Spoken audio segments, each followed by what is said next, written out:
In our headlines on this Tuesday afternoon, April 25th. President Yoon Yeol is in Washington, D.C., having arrived there on Monday for a state visit that began with his welcoming of Netflix's investment of $2.5 billion in Korean entertainment content. And the White House says the Yoon-Biden summit will announce a tangible security assurance under the extended deterrence to counter Pyongyang's nuclear weapons ambitions. Meanwhile, all 28 South Koreans in war-torn Sudan have been safely evacuated in a mission by the country's special forces that reportedly took 10 days to plan and execute. We begin in Washington, D.C., where President Yoon Yeol has welcomed a hefty 4-year investment plan by Netflix in Korea's content industry. My colleague Oh Soo-young, who is part of the Presidential Press Corps, files this report. As the self-professed #1 salesman of South Korea, President Yoon Yeol hit the ground running in Washington, D.C. on Monday afternoon, securing an investment of some $2.5 billion by global content platform Netflix in a meeting with the firm's CEO Ted Sarandos. 이번 투자는 대한민국 콘텐츠 산업과 창작자 그리고 넷플릭스 모두에게 큰 기회가 될 것입니다. 넷플릭스의 파격적인 투자 결정을 진심으로 환영합니다. The investment will be used for creating Korean content over a stretch of 4 years. I have no doubt that our investment will strengthen our long-term partnership with Korea and Korea's creative ecosystem. We are deepening our partnership with the Korea creative industry, which has produced such amazing hits as Squid Game, The Glory, Physical 100. With the partnership, we will continue to grow with the local industry while sharing the joy of entertainment with Korean storytellers and their fans around the world. This comes as part of Yoon's mission to broaden and deepen bilateral ties in areas beyond traditional security. Stepping off Air Force One, President Yoon Yeol began a state visit to the United States on Monday, showing how the two countries' relations have evolved over the past 70 years, from the Mutual Defense Treaty in 1953 to a much broader economic, cultural and technological cooperation. The theme of his stateside visit is the alliance in action towards the future. During a summit with President Joe Biden on Wednesday, the two leaders will not only address security issues to deter against North Korea's growing nuclear and missile threats, they are also expected to discuss ways to address a host of shared challenges and opportunities, with the goal of improving economic security through value-based cooperation. On that note, Yoon will attend events to foster partnerships in key strategic areas, including an investment forum and business roundtable focusing on advanced technologies, and a video content forum hosted by the Motion Picture Association. Going beyond the usual diplomatic outreach, the president will aim to encourage closer people-to-people exchanges across various sectors of society, speaking with not only state dignitaries, local politicians and business leaders, but also academics, scientists and students. US senators on Monday welcomed the South Korean president's arrival with a resolution proposal, endorsing efforts to turn the state visit into a chance to further strengthen the alliance. The bipartisan resolution is expected to be up for a vote on Tuesday. During his time in the land of the free, Yoon will emphasize the two societies' shared values of freedom, liberal democracy and human rights as the basis of their ever-tightening alliance. Oh Soo-young, Arirang News, Washington, D.C. Also on Monday, President Yoon Yeol met with the broader Korean community in Washington, D.C. Making note of the 120th anniversary of Korean immigration to Hawaii this year, President Yoon highlighted the role of the Korean-American community in bolstering the Seoul-Washington alliance. He further underscored Korean-American legislator Andy Kim's re-election for a third term in office during last year's midterm elections as proof of the perseverance of Koreans in various fields ranging from politics to the economy to culture. The president also highlighted the symbolic significance of the American capital city as it was the place where activists and intellectuals Ho Jae-pil studied medicine in the late 19th century, and also the place where former President Lee Seung-man formed a provisional government committee. And in Washington, D.C., cordial gestures of gracious hospitality are visible in the American capital city amid the state visit by the South Korean presidential delegation. Our top office correspondent Kim Do-yeon took a walk around. On Monday, South Korean flags were flying in parts of D.C. alongside the U.S. and District of Columbia flags. President Yoon Suk-yeol's state visit, the first one in 12 years for a South Korean president, has begun. This is the second state visit hosted by President Biden, the first foreign leader from the Asia-Pacific. The South Korea-U.S. alliance is the most successful alliance in the world history. The two overcame much through economic development and democratization. As previous South Korean leaders have in the past, President Yoon will be staying at the presidential guest house, also known as Blair House. You can see it is now under heavy security with a large South Korean flag on display, a reference to the occupants for the next 4 days. And it's not just the scenes in the vicinity of Pennsylvania Avenue that are special. To celebrate the milestone 70th anniversary of the two countries' alliance, South Korean government-run buildings have put up special pictures. At Embassy Row, Washington, D.C.'s Korean Culture Center is displaying an image of a South Korean soldier from 2023 and a U.S. soldier from 1953 holding flags side by side. Underneath, it reads freedom and solidarity, the core value that the two countries have formed their alliance on. Deep in the heart of D.C., the old Korean legation on Logan Circle is also showing a smaller version. According to an official at this horse top office, these setups have been planned to remind the two countries of the past as well as to plan out a future together with the same spirit. The White House has also been busy preparing for the state dinner that follows the summit on Wednesday. For the main chef who will oversee the food served, the White House has chosen Edward Lee, a Korean-American chef. According to his recent interviews with local media, he is expected to merge Korean and American dishes to celebrate the alliance. As for the entertainment, there will be performances by Broadway stars including Norm Lewis. Kim Do-yeon, Arirang News, Washington, D.C.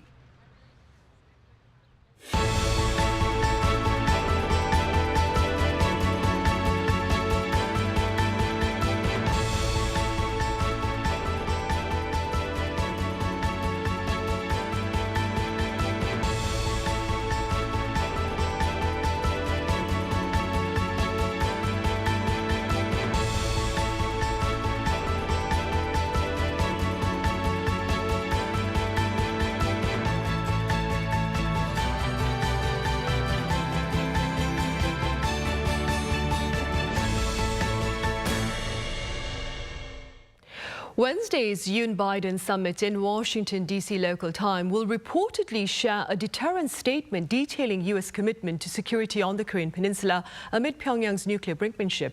Our Kim Jong-sil reports. Thank you, Corinne. On Wednesday, President Biden and President Yoon will announce major deliverables on extended deterrence, on cyber cooperation, on climate mitigation, on foreign assistance, on investment, and on strengthening our people-to-people ties. That was U.S. National Security Advisor Jake Sullivan speaking to reporters in Washington, D.C. on Monday. And when asked about the details of the deterrence statement, the White House official refrained from giving too many details. What I will say is that we believe that that statement will send a very clear and demonstrable signal of the United States' credibility when it comes to its extended deterrence commitments to the Republic of Korea and to the people of Korea. Sullivan's comment has prompted questions by watchers on what this future commitment to extended deterrence could mean. How different would it be, if at all? During the second meeting of the two leaders back in November, President Yoon said there's a need to effectively and drastically strengthen extended deterrence between South Korea and the U.S. in line with North Korea's advanced nuclear capabilities. Yoon's remarks may have given us a hint of what Wednesday's statement might be. Although the full extent of the deals won't be known until the announcement is made, multiple South Korean media agencies quoted a diplomatic source on Tuesday who said the two countries are in the final stages of drafting a document that would allow retaliation with U.S. nuclear weapons if North Korea launches such an attack on South Korea. Some reports are calling it a Korean-style nuclear sharing pact, with South Korea able to negotiate with the U.S. on the operation of American nuclear weapons if deemed necessary. The deal would be different from NATO's nuclear sharing agreement, as U.S. nuclear weapons would not be deployed in South Korea. All eyes are now on Wednesday's statement and what changes it may bring to deter Pyongyang's nuclear and missile threats. Kim Jong-sil, Arirang News.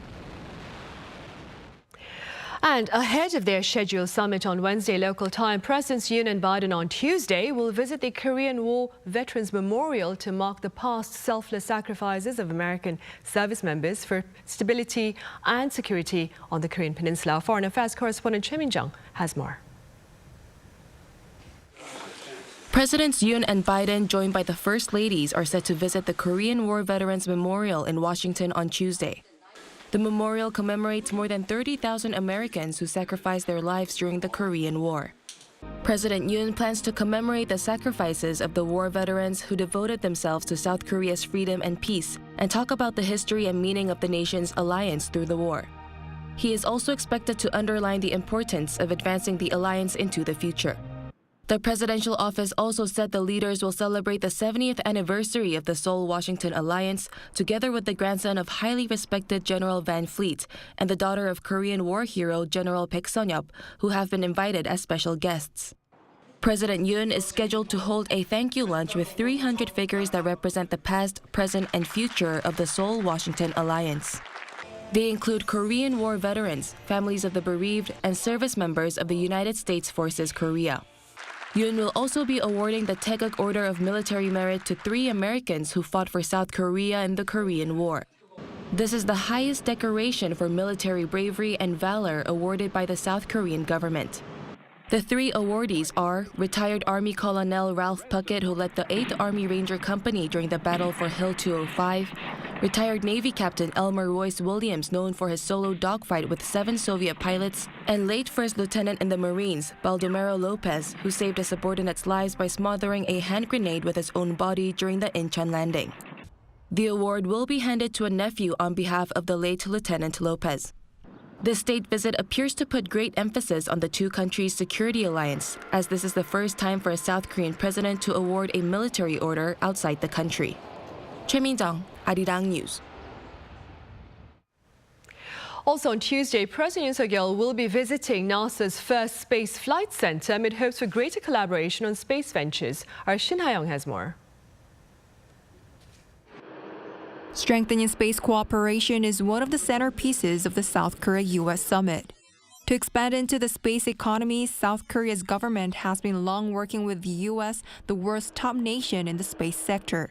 And on Tuesday, President Yoon Suk-yeol will be visiting NASA's Goddard Space Flight Center, marking the 3rd time a South Korean leader has visited a NASA center. During the visit, President Yoon will meet with Korean-American scientists and receive a briefing on the importance of space for addressing climate change. Citing a White House official, Reuters also reported that South Korea's Minister of Science and ICT Lee Jong-ho and NASA Deputy Administrator Pam Mulroy will be signing a pact to boost bilateral cooperation in outer space. This will be a milestone for the 2 countries to strengthen studies in space telecommunication and lunar exploration, as well as Seoul's participation in NASA's Artemis program to return astronauts to the moon.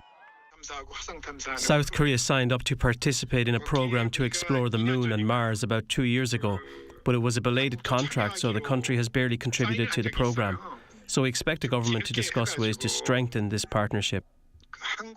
As President Yoon plans to establish a National Aeronautics Administration, or Korean version of NASA this year, reportedly more details on bilateral cooperation are set to come out. The Yoon administration has been showing increased ambition for making inroads into the space sector at a time when North Korea has been developing its first military spy satellite. Part of the South Korean business delegation visiting the U.S. expects the 2 countries to further discuss establishing a joint venture between Korea's pharmaceutical company Poryong and America's privately funded space infrastructure developer Axiom Space. Shin Ha-young, Arirang News.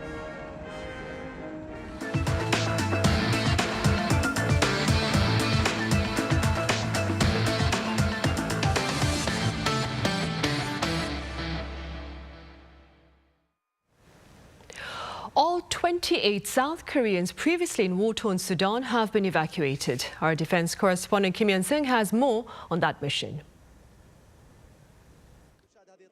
Codename Promise, South Korea's evacuation mission that pledged to bring people out of Sudan and into safety, has kept its word. All 28 South Korean nationals were safely rescued, as well as some Japanese citizens. This was a complicated undertaking that took 10 days to plan and execute. The mission started in the Sudanese capital, Khartoum, on Sunday morning. The team of evacuees first traveled by bus to Port Sudan, the country's eastern port city. These two cities are 850 kilometers apart, which would usually be a 13-hour drive. But as the team navigated through Sudan's difficult terrain, taking a longer route to avoid the worst of the fighting, the drive reportedly took all day in searing heat. They were also in a race against time. Sudan's paramilitary group had only given a 72-hour window of peace on Friday to mark the start of the Muslim holiday, Eid al-Fitr. But even this ceasefire was not properly upheld. The bus reached Port Sudan on Monday afternoon. From there, the team boarded the South Korea dispatched military aircraft C-130J and flew to Jeddah Airport in Saudi Arabia. All hands were on deck for this mission. Special forces had been deployed. The ship Chungmugong Isun-shin from South Korea's naval task group, the Cheonghae unit, had also been dispatched to nearby waters in case the aircraft couldn't take off. South Korea's multi-purpose air tanker, the KC-330 Cygnus, also flew to Jeddah to take people home from there. All 28 nationals went aboard the flight. They're set to arrive at Seoul Air Base on Tuesday at about 4 in the afternoon. Back in Sudan, the warring factions have agreed to another 72-hour truce, starting midnight on Monday. U.S. Secretary of State Antony Blinken said on Monday that after 2 days of intense negotiations, the groups have agreed to put the fighting on hold to ensure the safe passage of Americans and foreign nationals out of Sudan. Kim Hyun-sung, Arirang News. Dozens of people, including women and children, have been killed in rampant violence among rival gangs in Haiti. And UN officials say the security situation there has hit an alarming level. Our Lee Seung-jae reports. According to the United Nations Office for the Coordination of Humanitarian Affairs, at least 70 people have been killed and 40 more wounded in clashes between rival gangs in Haiti between April 14th and 19th. The gang violence is centered in Cité Soleil, the largest slum in the capital Port-au-Prince. According to a statement released by OCHA, the humanitarian and security situation in many areas in Cité Soleil has now reached an alarming level.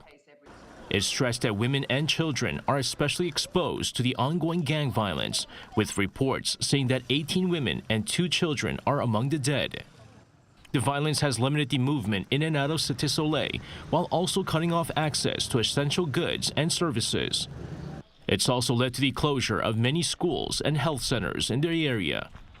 The region is also facing severe food insecurity and is among the worst affected by cholera in the country. At the same time, torrential rains in recent weeks have worsened health and living conditions for those living in the shantytown. Haitians who are sick and tired of the gang violence that has crippled the capital are now taking action. Police say a mob beat and burned 13 suspected gang members to death with gasoline-soaked tires in Port-au-Prince on Monday. Witnesses say the mob took the suspected gangsters away from police and beat them and stoned them before burning them to death. Port-au-Prince has seen criminal gangs take control of what's been estimated as more than 60% of the city since the assassination of President Jovenel Moïse in July 2021. Lee Seung-jae, Arirang News. Back here at home, the local economy rebounded in the first quarter of this year on the back of greater private spending. Our Lee Soo-jin has more on the latest figures. South Korea's economy grew in the first quarter of this year compared to the previous quarter, despite the downturn in the global economy. Data from the Bank of Korea released on Tuesday shows that the country's gross domestic product, adjusted for inflation, is estimated to have risen 0.3% on quarter during the January to March period of this year. This is a turnaround from the contraction recorded in the fourth quarter of last year. This means the country avoided going into recession, which is typically defined as 2 consecutive quarters of economic contraction.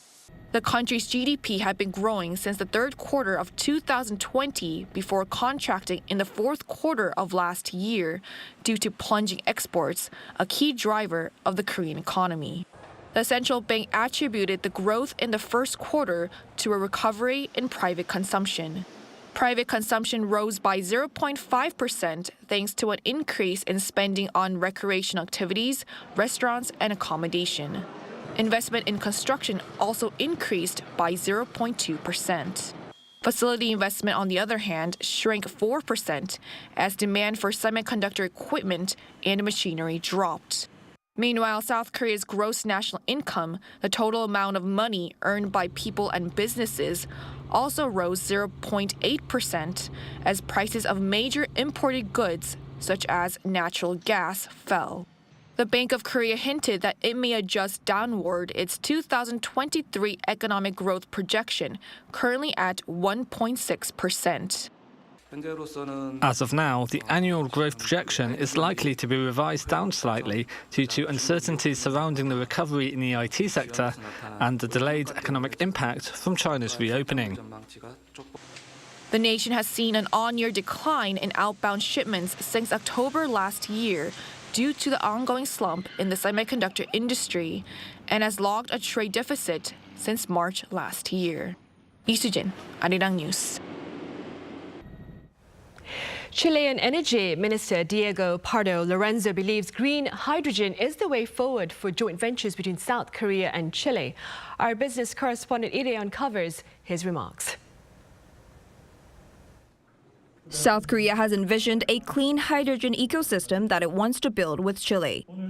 Celebrating the 20th anniversary of the South Korea-Chile Free Trade Agreement, the two countries' government and business officials on Monday sat together in Seoul to discuss more on clean energies and low-carbon hydrogen.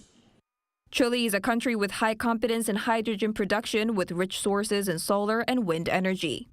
It's also the first country in Latin America to announce a national green hydrogen strategy, showing a strong willingness to transition to a hydrogen economy.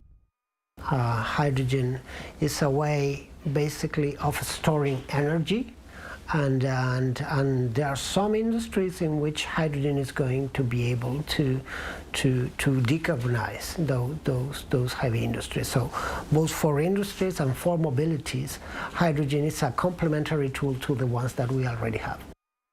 The minister also explained that hydrogen can provide the opportunity to build a new sustainable industry. Sustainable industry that will come to replace an old fossil dying industry. And that is a way of providing these communities with hope that the new green economy is also something that gives them an opportunity to carry on with their lives in a sustainable manner. South Korea, too, is working to expand its hydrogen industry, especially in sectors such as cars and fuel cells. The country announced in early 2019 how it plans to transition to a hydrogen economy and has legislated acts related to nurturing the sector and safety management. Last year, it also presented a national growth strategy to make Korea #1 in the global hydrogen industry. So in 2020, we signed a memorandum of understanding with the Ministry of Energy and Trade and Economy of Korea. And this implementation agenda is much focused on these two things that we were just discussing, on certification and also finding channels of communication between private business here in Korea and private business in Chile, so they. The minister highlighted that the international community should be creating a certification system that ensures the hydrogen or derivatives provided to countries are green, while building institutions that support long-term contracts and make credible commitments. Lee Dae-hyun, Arirang News.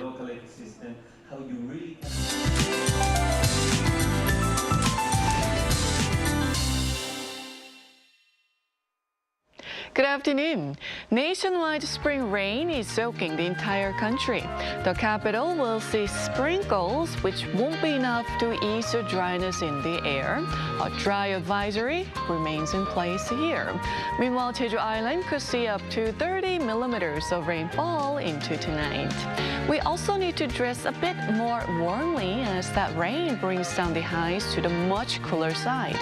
Afternoon highs are going down 3 to 7 degrees lower than yesterday, hovering in the low teens this afternoon. So it should not feel much different from the wake-up temperatures today. Much cooler than season norms all day under murky skies with rain, but we are welcoming that good air quality nationwide. There will be light passing rain tomorrow morning in central areas, then sunshine and warmth return toward the end of the work week. Now the weather outlook in Washington, D.C., where the South Korean president begins his official state visit on Tuesday. Mostly sunny skies becoming cloudier in the afternoon with balmy afternoon temperatures. That's Korea for you, and here's a look at the international weather conditions.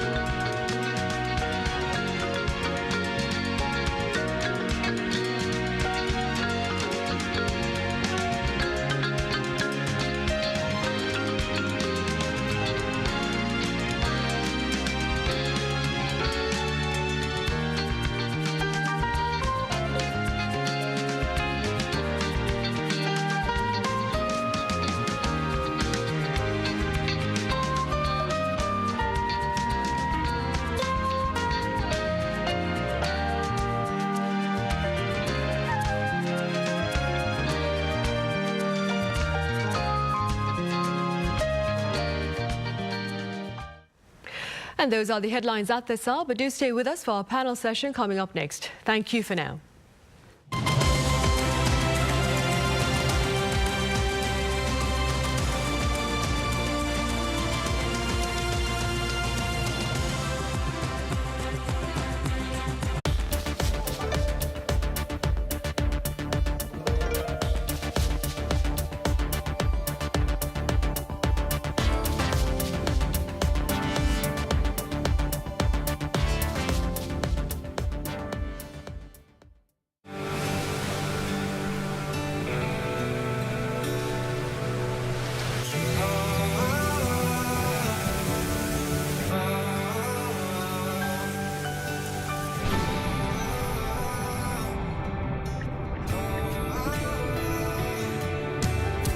Busan, Korea is already reaching the entire world.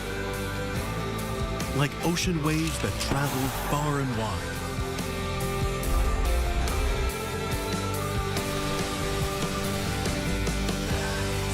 It's Busan, the perfect World Expo city.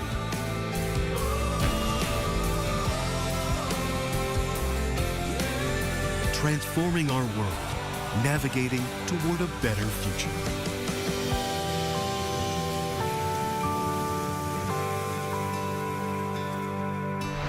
World Expo 2030, Busan, Korea. I'm Yasmin Dalila Amriswet, the ambassador of the Republic of Rwanda to the Republic of Korea. Since I've been in Korea, I've heard and learned a lot from Arirang TV, and I'm very thankful. Arirang TV has been a very good media diplomacy partner, and I've learned a lot through the content and the programs. Korea has been shining, and I've been having this feeling and this perception thanks to the content and the work of Arirang TV. I look forward to see Arirang TV continue to take the lead in this in giving the world Korean information about the culture, the IT information, and everything surrounded it, resonating with the world. Arirang.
on tour. India. The United Kingdom. New Zealand. Woo!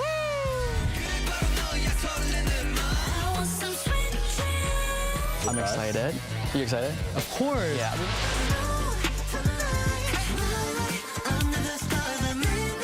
Music start.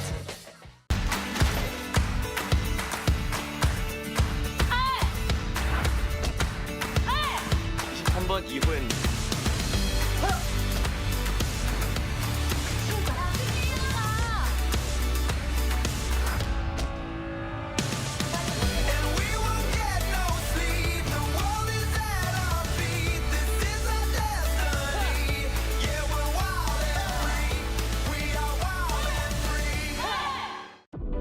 Lotus Lantern Festival.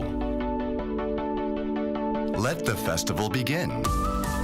We desire to share Korea's proud culture with the world.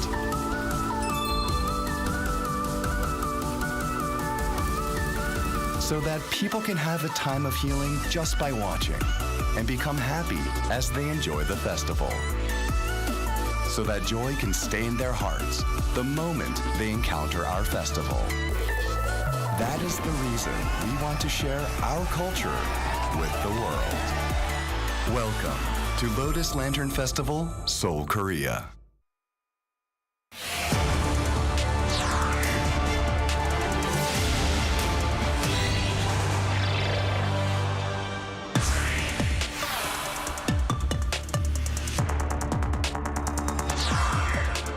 South Korea and the US mark 70 years of bilateral ties this year, and pundits believe the upcoming summit between President Yoon Yeol and President Joe Biden will address ways to bolster the alliance.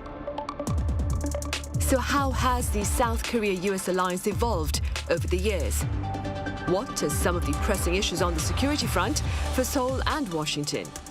And are current geopolitical tensions offering Presidents Yoon and Biden with greater opportunity to enhance bilateral ties?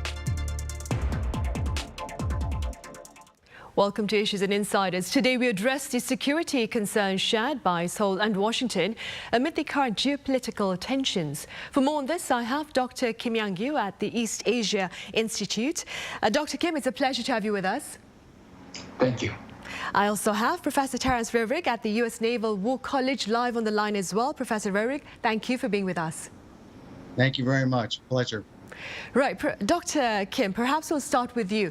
What are your general thoughts on the shift in structure with regard to bilateral ties between South Korea and the U.S. over the course of 70 years? Well, the Mutual Defense Treaty between the United States and the Republic of Korea entered into force on November 17, 1954. So over those 70 years, many things have changed, of course. But the history of the ROK-US alliance always reminds me of the history of one food. 부대찌개, Korean Army stew, one of my favorite ones. It was invented during the years of food scarcity after the Korean War, and the only way for Koreans back then to get meat was to smuggle it from the U.S. Army base back.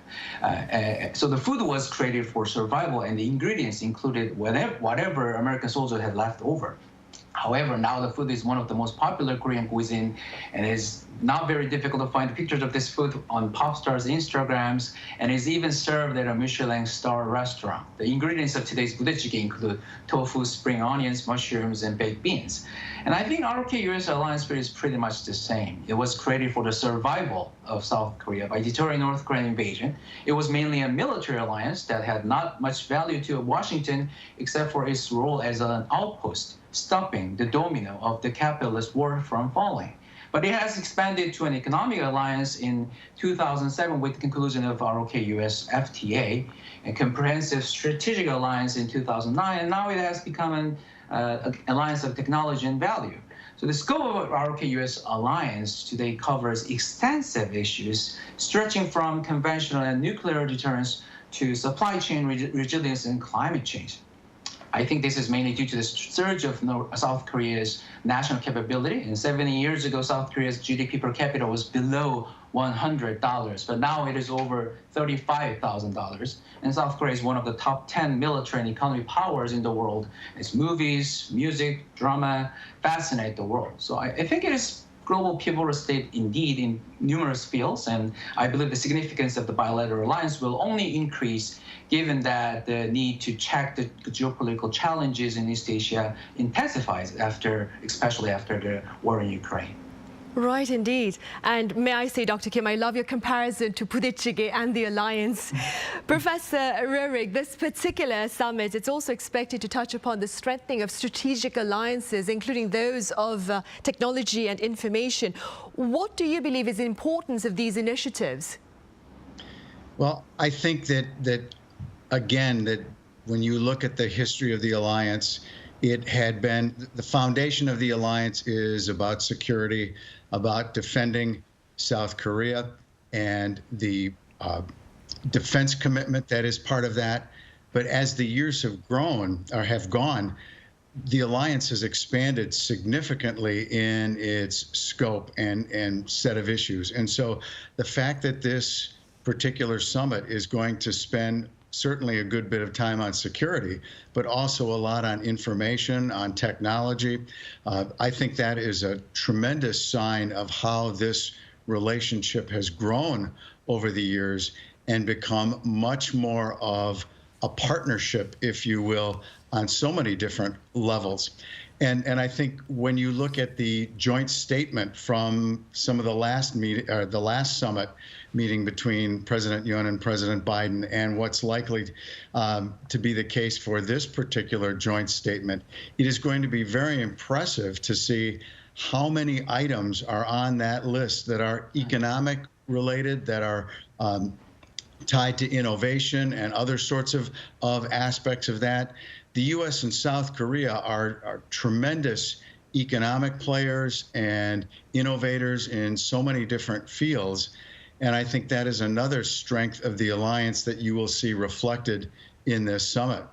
Right, and expanding on the comments by Professor Rurik right now, Dr. Kim, collaboration between the two countries, it's expected to expand beyond the peninsula to include the Indo-Pacific, outer space, as well as even cyberspace. Again, what are your thoughts, Dr. Kim, on the significance of these endeavors? Yes, I believe President Yoon will go to NASA during his state visit for sure. And through this summit, I think the scope of alliance will expand even further to include not just the Korean Peninsula and the Indo-Pacific region, as you just mentioned, but also other areas. Actually, the role of South Korea in the Indo-Pacific region was already emphasized last year, and the Seoul released its first regional strategy document that includes the Indian Ocean last December already. So I think the addition of space and cyberspace to the areas of cooperation between the two countries is particularly significant due to their security implications. Space has been, of course, a significant domain for military strategy since the Cold War era, but its importance has increased more than ever as long-range surveillance has become an essential part of modern warfare, as demonstrated by the Ukraine war, actually.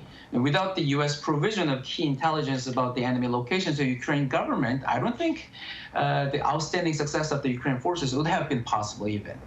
And also, the cyberspace has become a critical realm of South Korean security, as the Kim Jong-un regime has demonstrated its dexterity in using the domain to secure cache and spread disinformation. This is why the new strategic concept of integrated deterrence that Washington mainly turns to these days in all its strategic documents emphasizes the importance of integrating multiple domain of warfare like land, sea, air, space, and cyberspace. So I'm pleased to hear that President Yoon will discuss these important issues during the summit. Right. Dr. Kim, and do feel free to correct me if I'm wrong. Over the years, I believe South Korea has sought a policy of strategic ambiguity with regard to certain matters to perhaps better balance its ties with the US, neighboring China, and Russia, of course. Do you believe there's been a shift, perhaps, in this policy under the Yoon administration? Well, it's a bit tricky question because we all know that President Yoon gave an interview about, talking about opening the path that South Korea might provide Ukraine lethal weapons, and a lot of speculations going on. And maybe this is a signal that South Korea is changing its position finally. But President Yoon actually gave another interview with the major U.S. media outlet, the Washington Post, yesterday, where he stepped back a little bit from his remarks during the Reuters interview on April 19th. And the Reuters interview, he said that, as I just said, that we may not be able to insist only on humanitarian support if there is a situation that we cannot accept, like large-scale attack on civilians or massacres or severe violence of law of wars. And of course, he qualified his statement. But this recent interview, he said that when it comes to how and what we will supply, we cannot but consider many direct and indirect relationships between our country and the warring countries. So I think President Yeol will, of course, discuss more of the South Korea role as a global pivotal state, fighting for the victory of democracy with President Biden in a private setting, probably. But I suspect that there will be any significant public remarks on Ukraine or Taiwan that could hint on South Korea might change its position and give up, this strategic ambiguity course. But this doesn't mean that South Korea can postpone submission of its homework indefinitely, I guess. Right. Professor Arirang, in response to Russia's threat to arm North Korea following President Yoon Suk-yeol's hint at arming Ukraine, the Biden administration announced, and I quote, that it takes its alliance with Seoul very, very seriously. Do you expect further discussions on this particular matter during Wednesday's summit talks between President Yoon Suk-yeol and US President Joe Biden? Yes, I would suspect that this is going to be one of the agenda items. It may not be one of the top agenda items, but I think it will certainly be discussed for a couple of reasons. First of all, there is the substance of the issue, and as noted by Dr. Kim, the sort of evolution of South Korea's position on being willing to supply lethal aid to perhaps not Ukraine directly, but to others who are supplying Ukraine, so that there are a couple of different ways that South Korea could come at this. And so I suspect that this will be part of the discussion. Of course, it will also be part of the discussion and how some of this information has been a source of discussion, if you will, over these last few weeks with the intelligence issue that came to light 2 weeks ago. So I think that it's going to be part of the discussion. What is actually announced, my suspicion is it's going to be somewhat reserved. I think you will see, similar to other U.S. South Korean documents, condemnation of Russian actions, concern for the Russian invasion and such. But I think the details of South Korea's response is going to be somewhat limited, as, again, I think that it depends on circumstances, and I think President Yoon has made that very clear. So I think it's going to be an important topic of discussion, but the details and any sort of change in what we hear from both sides may be somewhat muted, at least at this particular point. Professor Arirang, with regard to South Korea's support for the cause in Ukraine, and speaking within your capacity as a scholar, do you believe Seoul can afford perhaps to do more to ease the plight of the people in Ukraine amid Russia's invasion?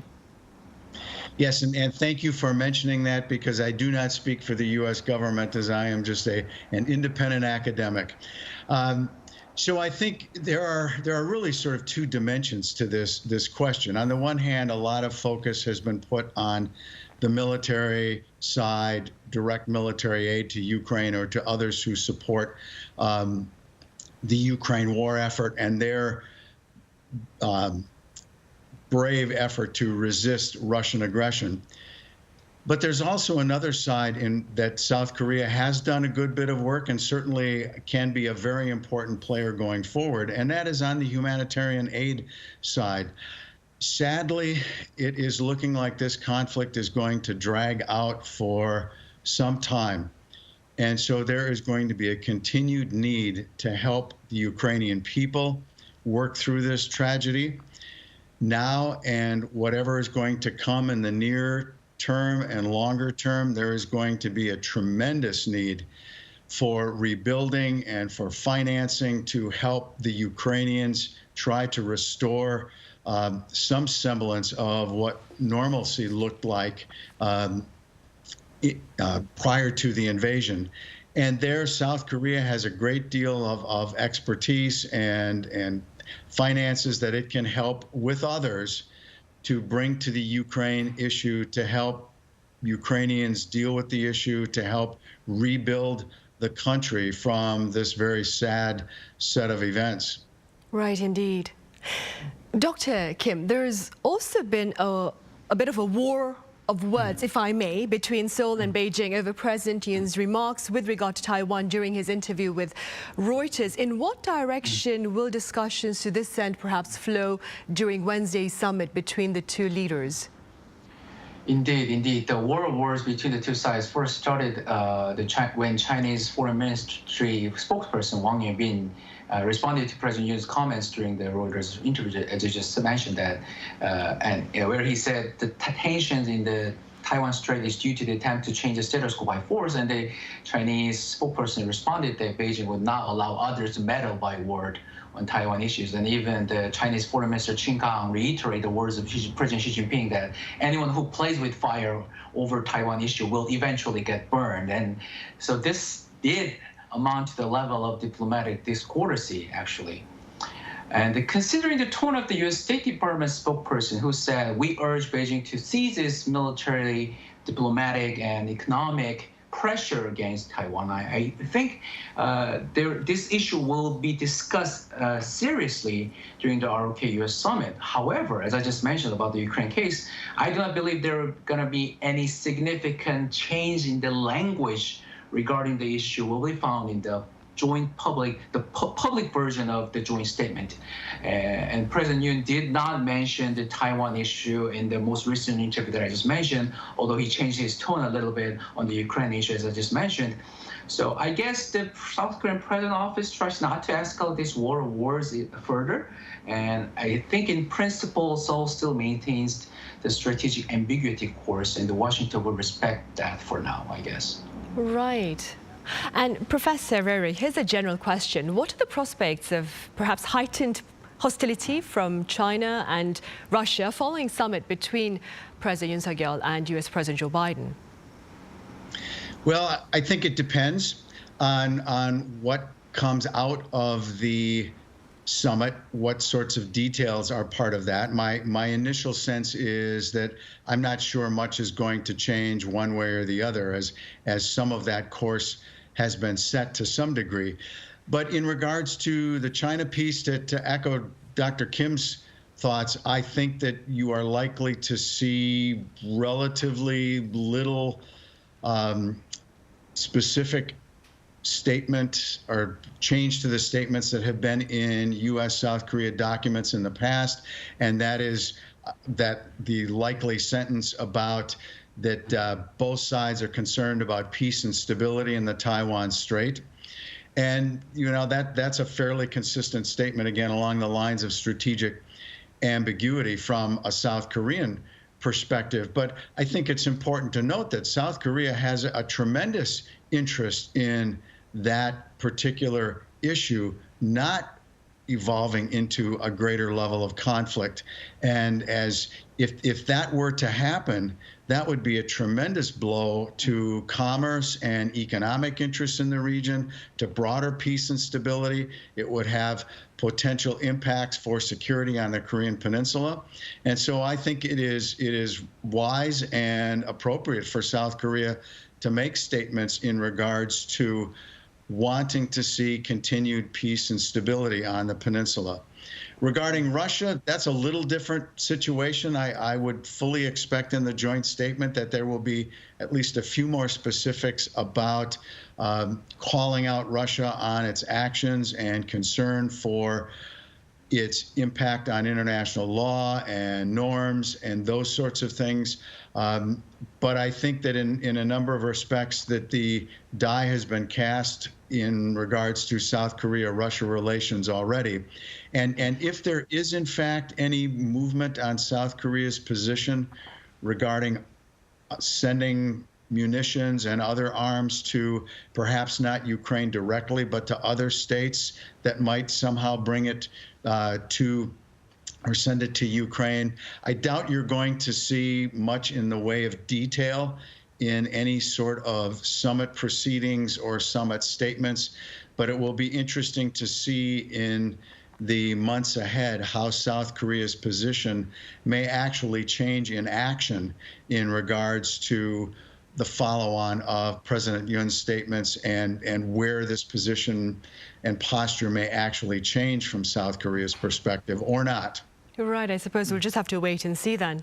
Dr. Kim, moving forward, Japanese Prime Minister Fumio Kishida's latest ritual offering to the Yasukuni Shrine has triggered quite a bit of dismay here in the country. But regardless of that, Seoul, for its part, has reinstated Tokyo into its export whitelist of trusted partners. What are your prospects regarding the future of Seoul-Tokyo ties in light of the tangible advances in Seoul-Washington ties? Yeah, indeed. We see growing discomfort from the Korean side. As South Korean Foreign Minister Park Jin already mentioned, that South Korea filled more than half of the cup, expecting Japan to fill the rest. And so announced the plans to establish a private fund with most of the money voluntarily coming from the South Korean firms to compensate the forced labor victims. And as you just mentioned, like we reinstated Japan to its whitelist preferential trading partner already. Unfortunately, we have not seen reciprocating measure from the Japanese side, and Tokyo's position has not changed that much. Like when you think about the Dokdo issue, like textbook issues, and Yasukuni Shurin and the whitelist issue. Fortunately, I hear experts commenting, recognizing and congratulating on Yoon's bold move, while criticizing Kishida's lukewarm response, even from the American experts. So the U.S. experts argue that the President Yoon does not have the power to single-handedly reorient the ROK-Japan relations. So I think the issue will be discussed during the summit, given that President Biden has consistently underlined the importance of strengthening the unity and cooperation among like-minded countries around the globe, and in its great efforts to fight the threat coming from the authoritarian regimes. So with regard to especially addressing the geopolitical challenges in East Asia, Seoul, Washington, Tokyo trilateral cooperation is a linchpin and cornerstone. So as Prime Minister Kishida invited President Yoon to attend the G7 Hiroshima summit next month, I expect to hear some measures filling the rest of the cup from the Japanese side. Right, hopefully. And very briefly speaking, Professor Arirang, do you see current geopolitical tensions as providing Seoul, Washington and Tokyo with greater momentum for closer cooperation on the security front? I believe we have about 40 seconds. I think the answer is yes. The United States has certainly been very interested in seeing the possibilities of greater trilateral cooperation, and it is moving in a good direction in that way. But there are still some daunting issues, as Dr. Kim listed, between Japan and South Korea that are going to make this a challenge still going forward. But I think that there is certainly a recognition that while there are difficult historical issues and others between Japan and South Korea, that there also are some very important security and economic issues that they share with the United States, and that hopefully some of the continued momentum for security cooperation can continue. Right, hopefully we'll keep our fingers crossed for that and for many more years of stronger ties between the US, of course, and South Korea, and many more years of Pudichige as well. Dr. Kim, thank you so much for your time and your thoughts, and Professor Arirang, thank you very much for your insight. Thank you for having me. Thank you very much. Right, well, on that note, we end Tuesday's edition of Issues and Insiders. Thank you for watching. Do join us again same time tomorrow.